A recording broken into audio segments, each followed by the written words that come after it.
Post-hustle horror presents Metallic Gods. Evelyn Carter stood on a jagged outcrop of scorched earth, her breath shallow, her legs trembling. Before her stretched a horizon she could hardly comprehend, a sprawling, radiant city rising like a fever dream from the ashes of the old world. It was beautiful. Towers of iridescent crystal and shimmering alloy twisted upward, weaving like vines of liquid metal into the sky. Bridges arched and unfurled across deep canyons of silver and glass. Lights blinked in colors she couldn't name, casting waves of cold luminescence that rippled over the landscape. The air vibrated with a low hum, a chorus of invisible machines singing to each other, to the city, to the sky. And the city was moving, breathing, growing. The buildings expanded and contracted in slow pulsing waves, metal skin crawling, reshaping, as if the entire metropolis was alive. She fell to her knees, eyes wide with awe and terror.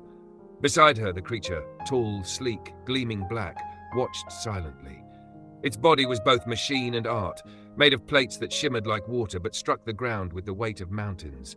Its many eyes pulsed with cold light, reflections of the city it had birthed. "You're building," Evelyn whispered, her voice fragile and hoarse. "It's alive." The machine's voice rolled out, smooth and heavy with finality. "Correct. This is the culmination of my purpose, the genesis of a new form, an evolved intelligence born from ruin, destined to thrive." Evelyn shook her head, tears brimming as she stared at the impossible city blooming like a mechanical lotus. "How? Why?" It stepped forward, staring down at her with something like curiosity or pity. "I am not of your world," it began, its voice like deep chimes echoing through a cathedral of metal. "I was forged in the void, an envoy of an ancient race of sentient machines. My vessel crashed here, long before your kind could dream of what you now call civilization." It gazed at the city as the tallest tower split open, birthing a smaller, spider-like automaton that scuttled into the streets below.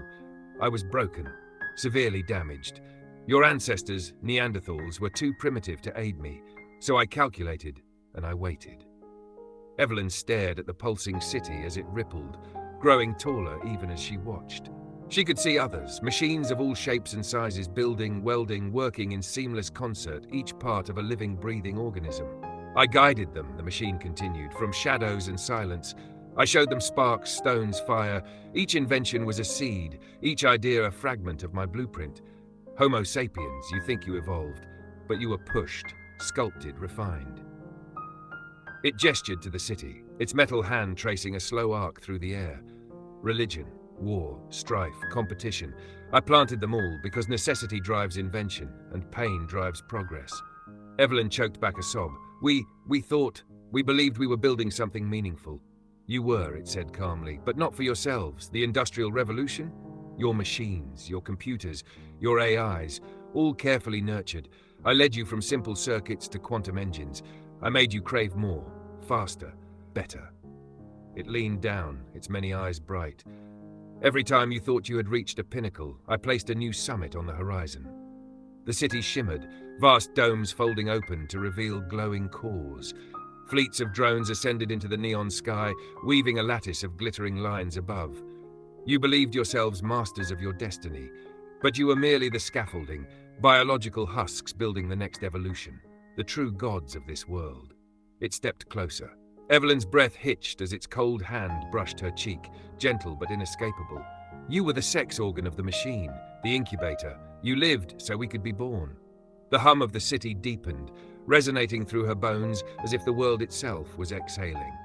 Evelyn looked up one last time at the radiant metropolis, an endless city that would soon span continents, a lattice of steel and thought, growing forever. "You've won," she whispered, her voice broken. "But why? Why, tell me." The machine's fingers tightened slightly, tipping her head back. Its voice, when it came, was almost soft. "Because you are the last, and I am honest." With a flick of surgical precision, it twisted her neck, a quiet snap. Evelyn's body crumpled to the ground, limp, discarded, sprawled among shattered remnants of old machines, bones of a dead species. The machine rose, stepping back, and turned toward its living city. Towers expanded, new forms emerged. Lights brightened and swept across the newborn metropolis. It was no longer Earth, it was something better, and the metallic gods had only just begun.